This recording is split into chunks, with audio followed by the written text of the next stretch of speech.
Okay, hello and welcome. I am Angharad Barlow and I'm the Groves Manager of TreeSisters. And the Groves are the branch of TreeSisters that supports women coming together, creating circles to support each other and take action on behalf of the trees and nature. And so we're here to celebrate International Women's Day this year, and our theme is resilience. We're looking at bringing voices together, sharing stories, exploring the ways in which we can become creative, collaborative communities, and how we learn how to sort of adapt and respond and regenerate when we're actually listening to nature and working with nature. So it gives me amazing pleasure to introduce Judy Ling Wong here. And Judy is a painter and a poet and an environmentalist, amongst many, many other things. Judy is the Honorary President of the Black Environment Network and a pioneer, basically. You are a pioneer, actually, in every way, Judy. You in the field of multicultural environmental participation and the endless list of things that you contribute to: inclusion, social inclusion policy, diversity and equality, environmental justice. I mean, it really is remarkable, actually. I was blown away. I don't think I've ever seen anybody with so many letters after their name, actually.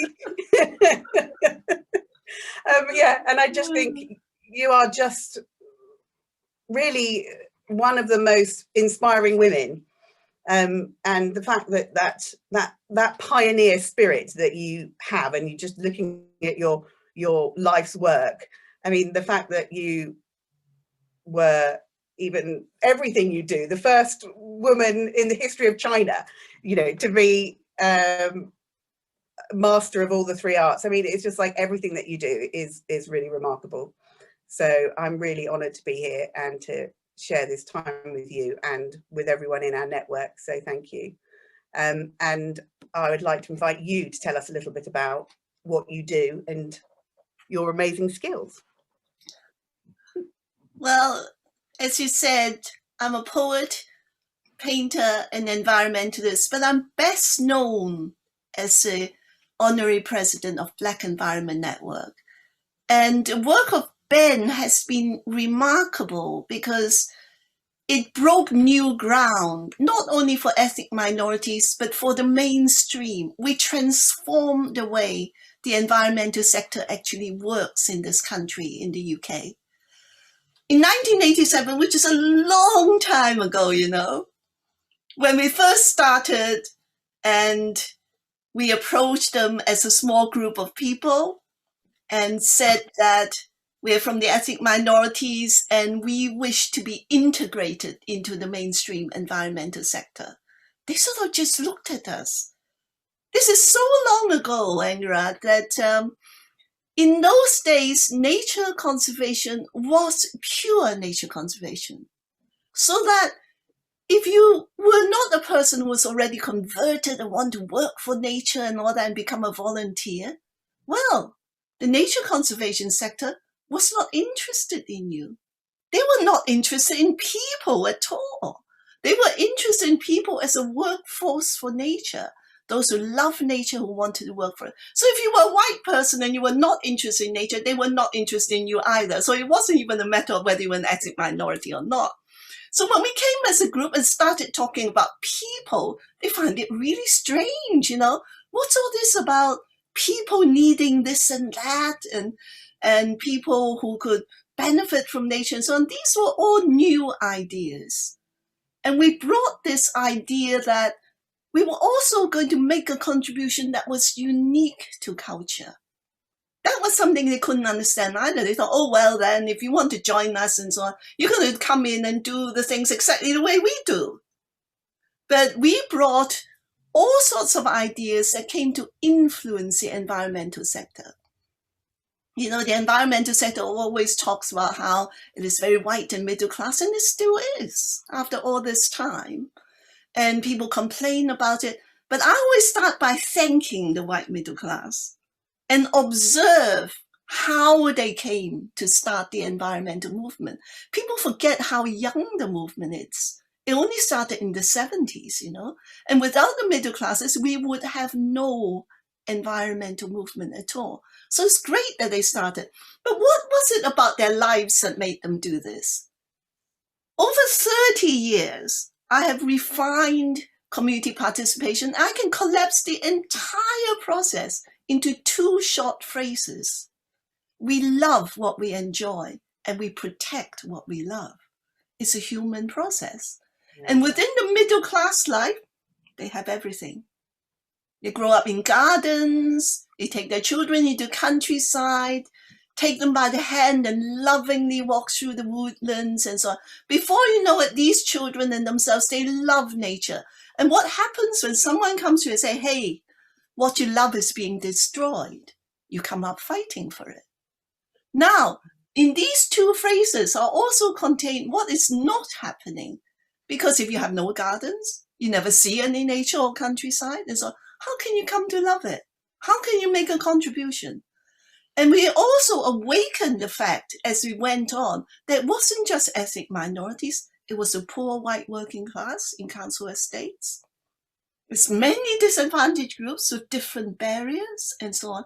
So as we went along and inspired the environmental sector, because they saw that we became models of doing things differently and richly. So instead of just nature conservation, going out and doing something for nature conservation, as minorities, we combine the richness of culture. We'll go and visit a nature reserve, and we'll sit under a tree and tell traditional stories about the protection of nature. We would bring art materials and paint. Some of them, when they went into the landscape and so on, that reminded them of home and so on, they sang and they danced. They did all sorts of things. And by doing this, the contribution and the quality of contribution became 2-way. It was people for nature and nature for people. And over the years, this has become the paradigm in the UK environmental sector. So nowadays, they don't just make you go and work for nature. They take care of their volunteers. They entertain them. There are barbecues. The social dimension is really important for people, especially very deprived groups, to come together around such a joyous and beautiful thing, to work with nature and to be in nature, and to meet other people, for mixing the different communities and so on. So the whole thing has become a socio-cultural environmental exercise. And that is our real contribution. So it's not just about diversity, equality, but about changing a way of seeing how you involve people, and the 2-way street of benefiting people and benefiting culture and benefiting the environment. So all these things really matter in the world of today. In 2019, at the UN's Abu Dhabi World Urban Forum, they put culture up on the list as the 4th pillar of sustainable development. So all these things come as you change the world. People realize the importance of different things and the importance of the richness of culture as well. And when we first started the environmental sector, we were very clear that we were not going to set up an alternative ethnic minority environmental movement. There's no way you can do it. The environmental movement is a very elaborate creature with expertise in all sorts of things, the ownership of sites, the ecologists, everything. So in order to participate properly, you need to be part of it. So we were always determined that minorities will be inside the mainstream. And as a measure of that, we said we were there to do ourselves out of a job. So that when every project finished, our measure of success was that the mainstream took it on and did that project. So nowadays you see people with skills, we train them, we facilitated contact, they have skills to reach out to minority groups. They don't need us. We're not doing projects anymore. We're now more about an ethos, and we're moving on to the other things that are becoming more important, like the structures, so that minorities and a rising number of environmental activists from multicultural communities, that they will go into the decision-making structures of the center. So these are new challenges, and the challenges about professions, about careers, and so on. So these are the new frontiers. We don't do projects anymore about participation because the mainstream is already doing it now. Brilliant. It's amazing. It's that combination of culture and environment, you know, and creativity, you know, that the way that you bring people together, and that what you said about you protect what you love is so true. You know, we immediately think of it with people and people that we love. But it's right, when you do love the land and you do love your environment, whether even if it's your, you know, your house, your home, your garden, whatever it is you love, you do protect and fight for. And that capacity to reconnect people to nature, to love it, to love their land or their surroundings in the wider way is such a gift to be able to, you know, is the way forward, is the way that we're going to get people to come together and stand up for it, or you know, connect with each other over it. It's really amazing that is coming in as a solution. Well, one of the things I do nowadays, of course, I'm on many committees and campaigns and so on, and a very relevant campaign that I've been part of is to be on the Tree Charter campaign, which has finished. The Tree Charter is in place, and now I'm on the Tree Charter board, and they have done lots of things like set up what you call Tree Charter branches, where local groups go and plant trees and so on. And this dimension of the meaning of activity, which is so obvious in ethnic minorities, because when you're displaced, you come into an environment with which you have no relationship. Now, there's a phenomena I call marking a place with memory. It's something we do all our lives and never think about. All through our lives, you mark each place with memory. Of course, it can be bad memory as well, and you will run from that place. But hopefully, you have good memories, and therefore you relate to and love that place, and that place has meaning to you, and you want to return to it.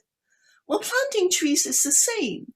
Instead of looking at trees, you know, sometimes I find this very bleak, this planting tree thing. Oh, climate change, you must plant trees, they absorb carbon, all that sort of stuff. And plant more and more, plant more and more. But what about the meaning of the activity? I will always remember that in Scotland, for the first time, we were working with the British Refugee Council, and we worked with asylum seekers and refugees.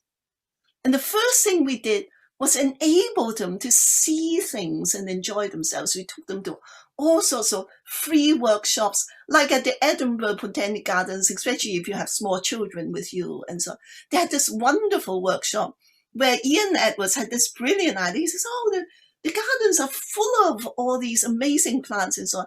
And of course, no matter what you do, one of the things you have to do is always to trim plants to keep them looking good in a botanic garden.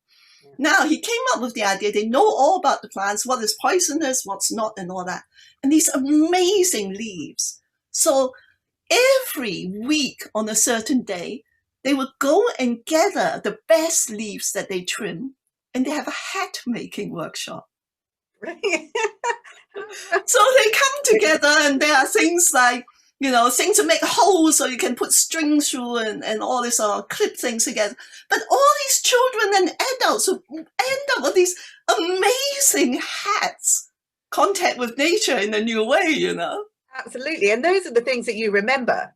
You know, I think often when I'm doing my work and looking at that kind of deeper connection, or you sort of communicating with nature, you're talking about, I'm often reminded of the simplicity of connection with nature. Like, we begin to think, oh, it's got to be, you know, this huge garden, the wilds and this and that and the other.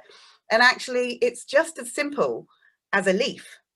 And that, you know, like a child, you remember, you know, the wonder of a leaf or a caterpillar or a bug. You know, it's that simple, that way of connecting and remembering, you know, the awe of a leaf, or making them float down a puddle, or, you know, like making a hat, and this incredible, those bits that touch you as in a really simple, joyful way. Yes. So we went and showed them many things, and this human response thing is really important because we're so generous to them. One day they sort of stood there and they said, "You've done so many things for us. Can we give something back? We want to do something." So we went and showed them all sorts of things they could do so that they could choose. And we didn't sort of grab them, okay, ready for volunteering. No. So what would they like? And because of the way we work so creatively with them, they felt very free to talk to us about what they wanted.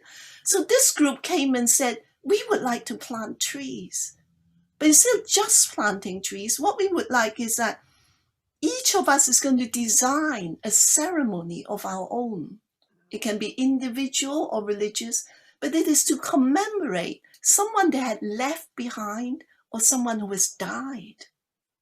Wow. So the whole thing was very emotional. People took turns, planted their trees, did their ceremonies while everybody watched, and so on.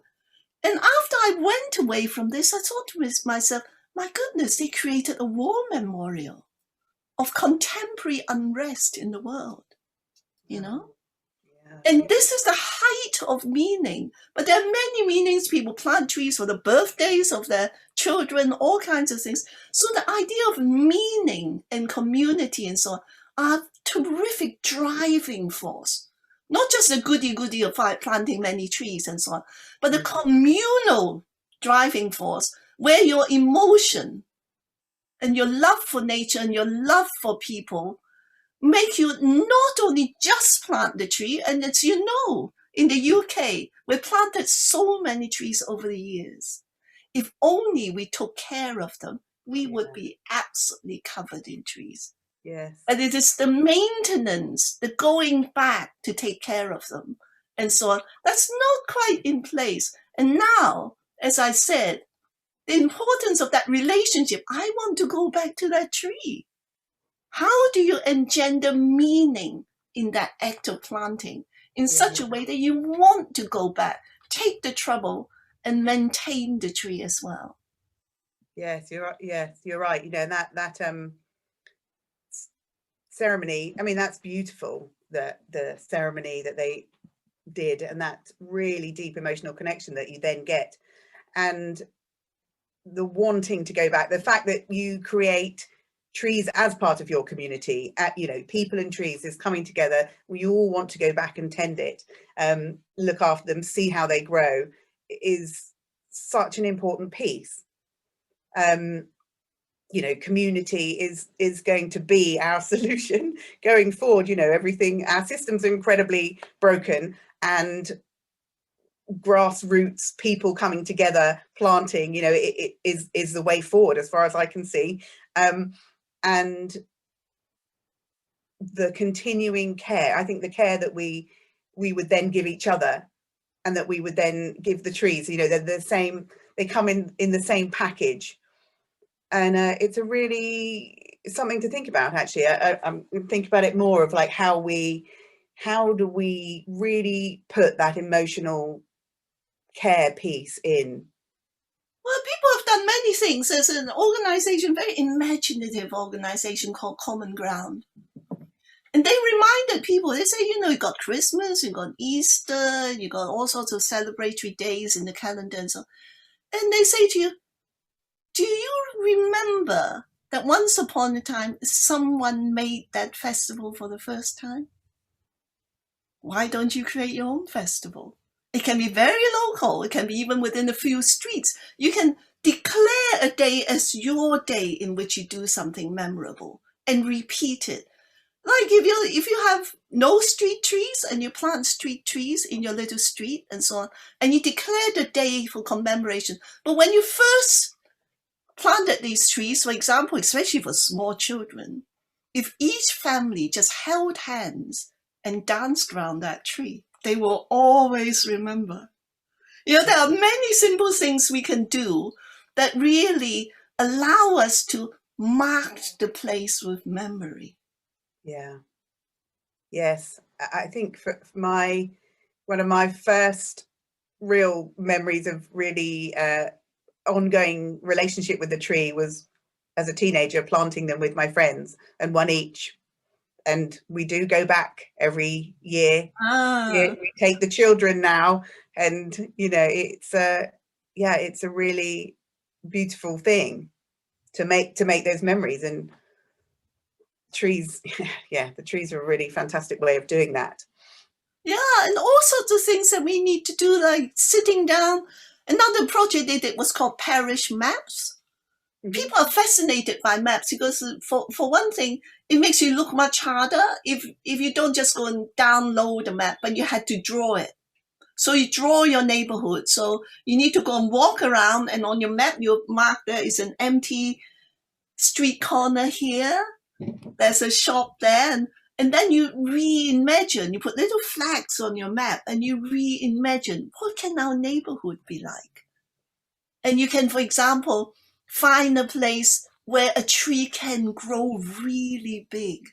And you imagine that generations of your family and friends will go on before that tree is just gigantic, that we in our lifetime might never see it. But that kind of imagination and allowing for places, and places where you can only plant small trees and so on, school grounds, but that kind of participation means that the whole thing comes to life. Or you can draw where there are already trees, Yeah. And sometimes people don't know, on roofs and so on. There's a famous roof garden in the South Bank here in London called the Queen Elizabeth Hall Roof Garden.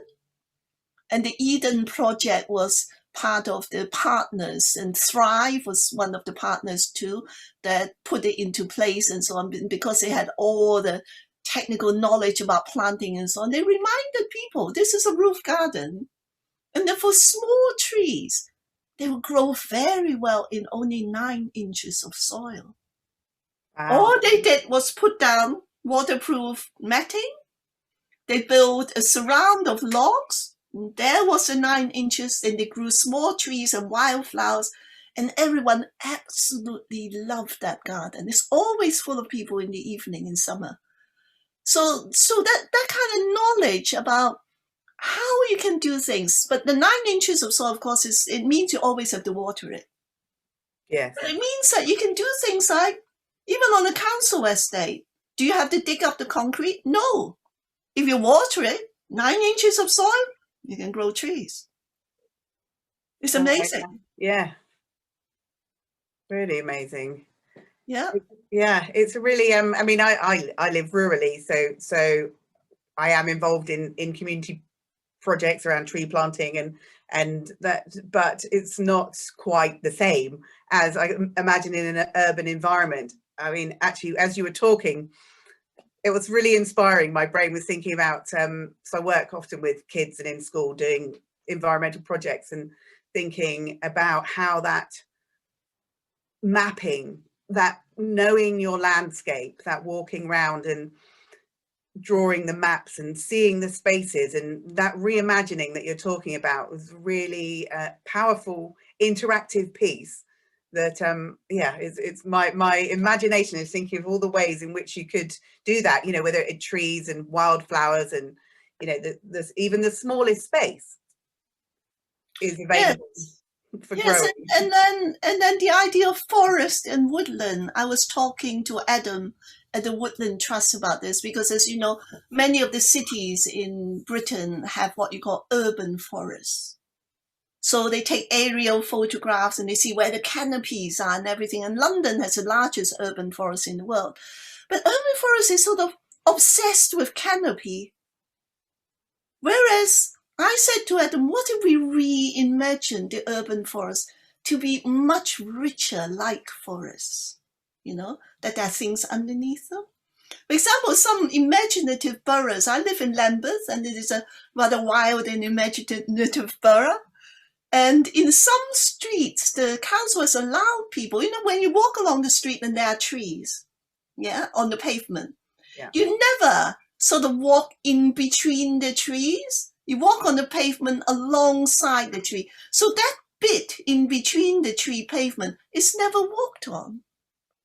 So they took up the paving stones and planted it.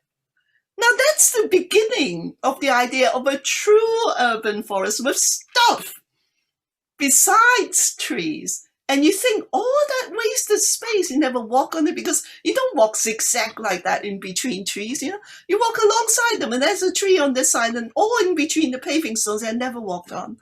So simple ideas like that, suddenly you think, oh my goodness, there's so many spaces where you can have nature. People say, oh, no more green spaces. I have no space and so on.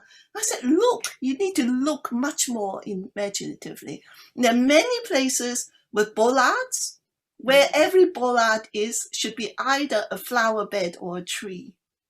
Why do you stop people parking with a bollard? Why don't you do something beautiful? That's true, yeah. I've thought of that. Yes, of course. Would make sense, really. And so many places, you see, this thinking of continuity rather than isolation. So the tree and other things, people who are interested in trees must be interested in all plants, in bushes, in flowers, and so on. So we have many photographs, beautiful photographs of business people and so on, who begin to put purposefully, beautifully hand-painted, decorated containers for flowers so that children have painted them or community have painted them, and they fill them with flowers on the edge of their shops, on the pavement and so on. And my goodness, it transforms the neighborhood. Yes. It just highlights really how much we need nature. We need the plant, that even those simple planters, a plant pot and that connection. We really need it. And indoor plants, with COVID-19, not just outdoor, indoor plants have a real impact. Yes. I have to say I did get a load more plants inside last year, for sure. But it's all in continuity. It's the continuity of nature. The small plants, the trees, they all do different things. And many, many years ago, there was a London Wildlife Trust project called Wild in the Window Box. It was so clever. They got young people to make window boxes of plants that attracted insects, alongside flowering things to make it pretty. And the young people made these window boxes and gave hundreds of them to people on council estates. Wow. And suddenly you have this habitat of thousands, hundreds and thousands of window boxes full of plants that support insects. That's fantastic. I mean, obviously, the insects, being a bug lover and a bee woman myself,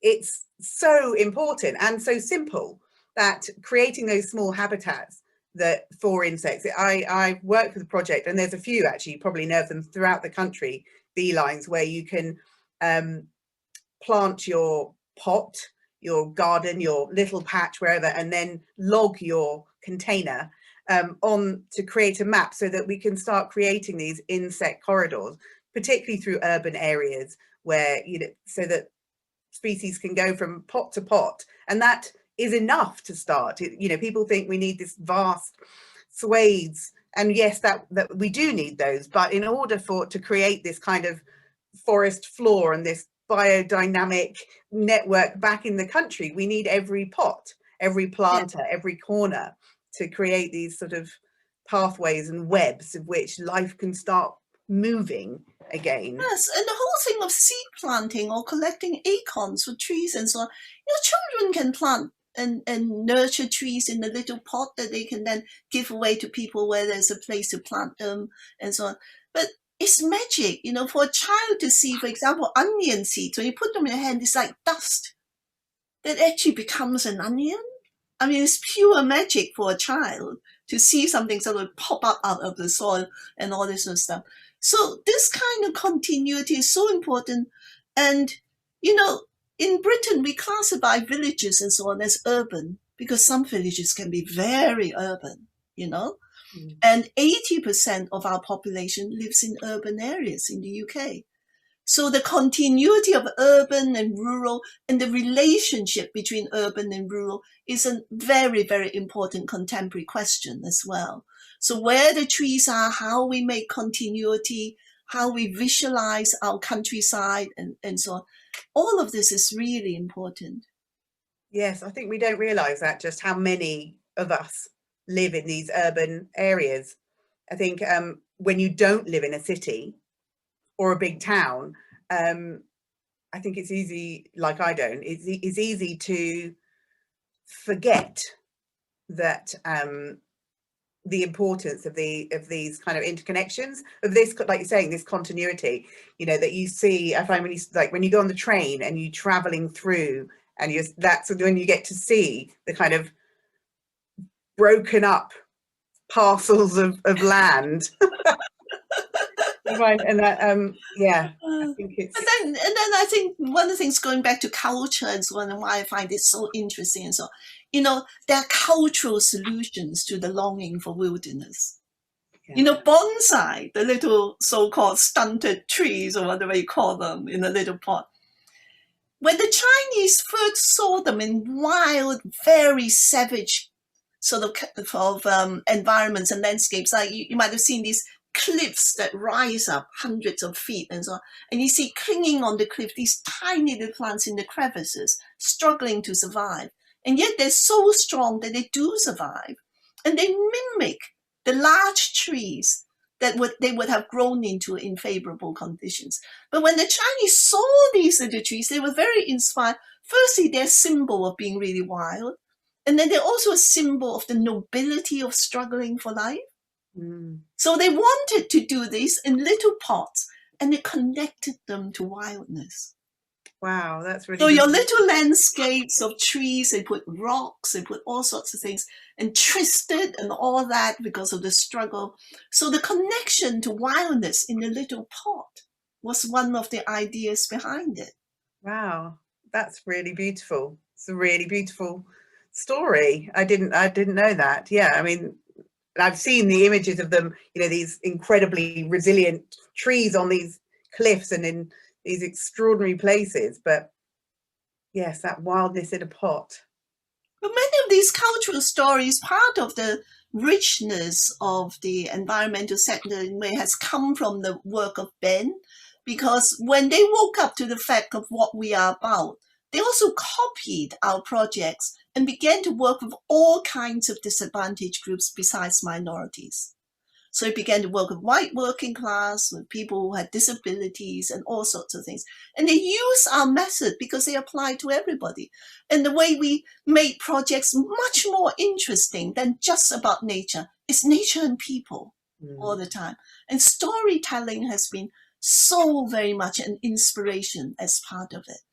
For example, when we ran the Tree Charter campaign, a very remarkable consultant, he actually proposed that, look, everybody already loves trees. There's very few of us who don't like trees, but it's in the back of our minds. What you need is for the love of trees to be in the front of your minds. And how do we do that? Ingenious. Go and ask people for their own stories about trees. Their own stories, not just a traditional story from a book or anything like that. And we collected over 60,000 stories. Wow. Yeah. That's amazing. Yes, and then it created this momentum because it's their stories come to the front of their mind. By doing that, they want to know more about trees. They want to do something about trees. So it created a new wave of people connecting to trees. So that the importance of not just trees, but trees and people, that connection to emotionally, spiritually build it is so important, because ritual, as you know, is powerful. And there's a revival of many rituals in the UK, in small towns, especially of fire rituals and all sorts of things like that. So the revival, and as I said, the creation of new rituals and celebrations can be a powerful way of involving people, making them feel so much more fulfilled in their lives with the trees as part of it. Yes, that's it. The creation of new rituals too. I think that amazing, that permission to create new rituals. I mean, it's like that sort of culturally missing. We've stopped doing that. What you know, I'm thinking about why, you know, we need to give ourselves permission to go create these rituals and to celebrate and to tell the stories. That's amazing about those, asking people for their own stories of trees. I'd love to read them. Yes. And the other thing I think that's important is that some of the traditional stories or the living heritage stories, they reawaken in us that original, very close connection to nature. You know, when you listen to traditional stories, the further back you go, the more we are the same all over the world. We all once had that deep connection to nature. I'll tell you one really remarkable story told to me by a Brazilian who talked about how in his country, like every country, we forget these things. Once upon a time, a lot of so-called professions, like being a musician, only happened if you were born into it. You know, you don't just sort of go and learn how to play the marimba or whatever. Your father played it. Your father's father played it. You were the musicians of the community, the musician families, and other families did crafts, other families did. But you were born into these things. And he said in the marimba families of Brazil, once upon a time, when a child was born, they went and looked for a good tree and declared it the tree of the child, a small new tree. And as the tree grew, the child also grew. But when the child was born, the placenta was put underneath this tree. And when the tree finally matured and the musician was mature and ready, the tree was used to create his instrument, something that has its own blood in it. Wow. Can you imagine having a marimba you play on? Part of you is in it. Wow. Isn't that amazing? That is amazing. Really amazing. But we did all those things because of those early, intense connections to nature, because we were part of it and because of the enormous importance nature enabled us to survive. It gave us the instruments to play. It gave us everything. And there was an honoring of that closeness that we have somehow lost, because some of the way we live nowadays are, in a way, by comparison, just so bleak. Yeah. Yes, it is. And I think we have forgotten that we're part of it. When you talk to people around, when you say we are part of nature, there's a chop off there. There's cut off of, like, you know, you see the trees and the plants and humans as something separate rather than this part of nature. And I think that's a story that needs retelling. The remembering that we are part of it. Absolutely. Absolutely. And it's thoroughly possible, because all our potential for doing that is still in us. It's reawakening. It is. That potential. It is that remembering, not having to learn it from scratch. That remembering that the leaf, the child. Yeah. And someone told me how the word remembering is so interesting if you also look at the word dismembering. Yeah. That somehow when you're dismembered, you're pulled apart. To remember is to put everything you are together. Yes, perfect. It's a perfect stitching back together. Yes, yes. Yeah. Oh, that's perfect. Thank you, Judy. I've just seen what the time is, and I'm aware that I'd love to keep talking and talking. Oh, we've talked a lot. Yes, and so thank you very much for your time, and it's been lovely. Really lovely. It was my great pleasure. Really is.